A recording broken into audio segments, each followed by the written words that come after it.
തിരഞ്ഞെടുപ്പ് വിശേഷങ്ങളുമായി NCTV ജനഹിതം 2026 നിങ്ങൾക്കായി സമർപ്പിക്കുന്നത് തൃശൂരിന്റെ ജനപ്രിയ ജ്വല്ലറി നോബൽ ജ്വല്ലറി, ഷാർ ആമ്പലൂർ.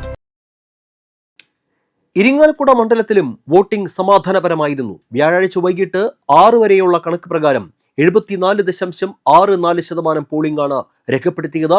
LDF സ്ഥാനാർത്ഥി R. ബിന്ദു തൃശൂർ കേരളവർമ്മ കോളേജിലും, ഇരിങ്ങാലക്കുട UDF സ്ഥാനാർത്ഥി Thomas Unniyadan Irinjalakuda government boys സ്കൂളിലും, NDA സ്ഥാനാർത്ഥി സന്തോഷ് ചിറാക്കുളം ബോയ്സ് സ്കൂളിലുമാണ് വോട്ട് രേഖപ്പെടുത്തിയത്.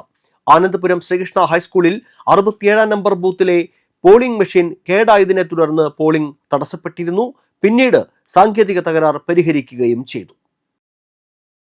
സ്വർണ്ണവില കൂടിയാലും കുറഞ്ഞാലും എക്കാലത്തേക്കും കരുതി വെക്കാനുള്ള സ്വർണം അത് നോബൽ സ്വർണം. കേരളത്തിലെ ഏറ്റവും കുറഞ്ഞ ഹോൾസെയിൽ ഉത്പാദന പണിക്കൂലിയിൽ എല്ലാ ആഭരണങ്ങളും നിങ്ങളിലേക്ക് എത്തിക്കുന്നു. ഗോൾഡ്, ഡയമണ്ട്, സിൽവർ എന്നിവയുടെ exclusive lightest collections Nobel jewellery നിങ്ങൾക്കായി ഒരുക്കിയിരിക്കുന്നു. നോബൽ, തൃശൂരിന്റെ ജനപ്രിയ ജ്വല്ലറി നോബൽ ജ്വല്ലറി, ഷാർ ആമ്പലൂർ.